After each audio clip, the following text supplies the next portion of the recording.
O plano da minha mulher para me provocar acabou destruindo nossa vida quando ela decidiu simular uma traição. Sejam todos muito bem-vindos ao nosso espaço de relatos impactantes aqui no Jornada do Reddit. Antes de mergulharmos nessa narrativa surpreendente, peço que deixe seu joinha, inscreva-se no canal e compartilhe este conteúdo com quem aprecia reviravoltas reais. Vamos ao relato de hoje. Tudo começou em uma noite que parecia absolutamente comum. Eu estava relaxando na minha poltrona, segurando uma bebida gelada enquanto acompanhava o esporte na televisão de tela grande. Após o jantar, minha esposa, Betsy, subiu para o andar de cima. Eu não tinha a menor ideia do que ela estava tramando, mas honestamente não dei importância. Para mim era apenas mais um encerramento de dia tranquilo em nosso lar. No entanto, faltando poucos minutos para as 7 da noite, o som da campainha ecoou pela casa.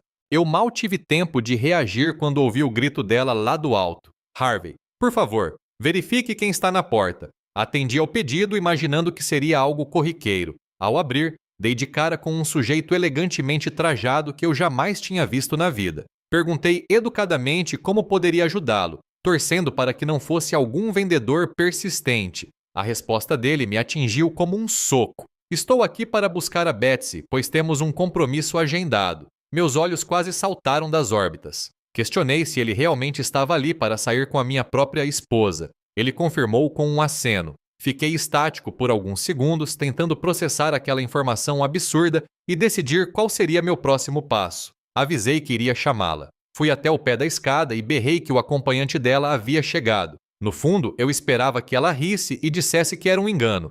Em vez disso, ela apenas respondeu para eu avisar ao homem que ela desceria em um piscar de olhos. Permaneci ali, plantado no meio da sala, sem entender nada do que estava ocorrendo diante dos meus olhos. Quando ela finalmente apareceu, estava irreconhecível. Usava um traje de gala extremamente curto, com um decote profundo e uma maquiagem pesada que ela raramente utilizava. Exigi explicações, lembrando que mulheres comprometidas não saem para encontros românticos com desconhecidos. Betsy me encarou com frieza e disse que estava saindo para se divertir. Questionou quando foi a última vez que fizemos algo minimamente empolgante juntos. Ela afirmou que, se eu não era capaz de dar atenção ou proporcionar momentos de lazer, ela encontraria alguém disposto a fazer isso. Para enfatizar seu descontentamento, ela pressionou o dedo contra o meu peito e avisou para eu não ficar esperando acordado, pois, se a noite fosse boa, ela só retornaria na manhã seguinte. Ela saiu e bateu a porta com força.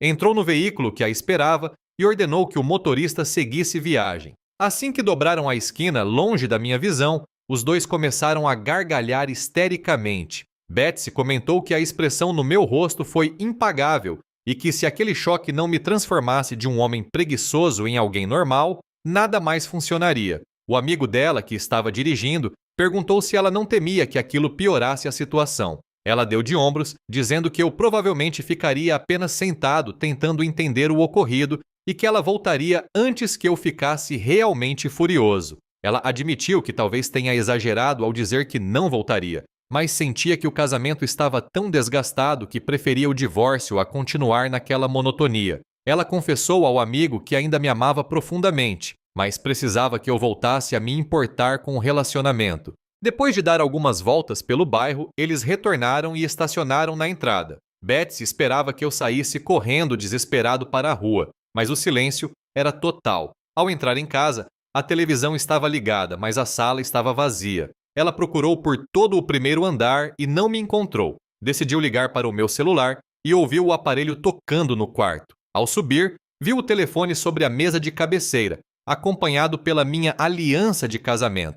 Percebeu imediatamente que várias das minhas roupas e pertences pessoais haviam sumido. Em pânico, ela desceu correndo para contar ao amigo e verificar a garagem. Meu carro não estava lá. O amigo perguntou para onde eu poderia ter ido. Ela tentou se convencer de que eu estava apenas fazendo birra em algum bar ou que passaria a noite em um hotel barato para me vingar. Ela decidiu que eu deveria sofrer um pouco por tê-la forçado a chegar a tal extremo para me motivar.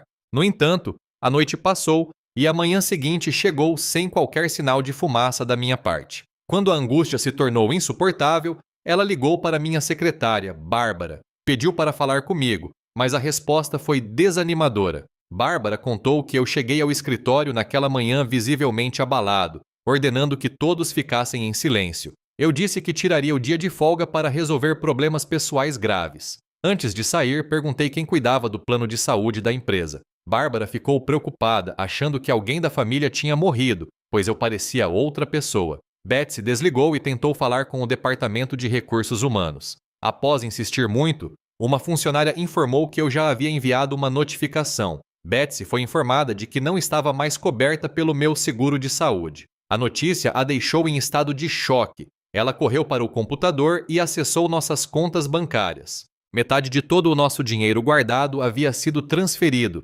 Ficou claro, eu estava agindo para oficializar a separação. O telefone dela tocou logo em seguida. Era Larry, nosso corretor de seguros e amigo de longa data. Ele informou que eu estive lá pessoalmente para cancelar os pagamentos automáticos da apólice dela e mudar os beneficiários do meu seguro de vida para nossas filhas. Larry lamentou a situação, presumindo que estávamos nos separando definitivamente. Logo depois, a mãe de Harvey, Doris, ligou aos prantos. Ela disse que o filho ligou chorando muito, mencionando algo sobre Betsy estar saindo com vários homens em clubes noturnos. Ele parecia embriagado e extremamente deprimido. O que mais assustou Doris foi o tom de despedida. Ele agradeceu aos pais pela criação e pediu desculpas por decepcioná-los. Betsy tentou explicar que era tudo uma brincadeira de 10 minutos, mas Doris foi implacável. Se algo acontecesse ao filho dela, a culpa seria exclusivamente de Betsy. Desesperada, Betsy ligou para todos os hospitais e hotéis da região sem sucesso. A polícia se recusou a abrir um boletim de desaparecimento antes de 24 horas. Ela tomou um calmante para tentar dormir, enquanto pensamentos sombrios rondavam sua mente. Na manhã seguinte, ao ligar a televisão, viu uma reportagem ao vivo sobre um acidente grave na serra. Uma testemunha descrevia ter visto uma picape vermelha, modelo 2019, perder o controle e despencar em um precipício. A descrição batia exatamente com o meu carro. Os socorristas afirmavam que as chances de sobrevivência eram nulas. Betsy desabou em pranto. Suas filhas chegaram logo depois, também em choque com a notícia. Enquanto choravam a suposta perda, o telefone tocou. Era um escritório de advocacia. Um advogado chamado Chris Andrews explicou que eu o havia contratado para cuidar do divórcio. Ele contou que eu não estava no carro que caiu no despenhadeiro. Na verdade, eu havia sido assaltado em um posto de gasolina. O criminoso levou meu carro, carteira e chaves.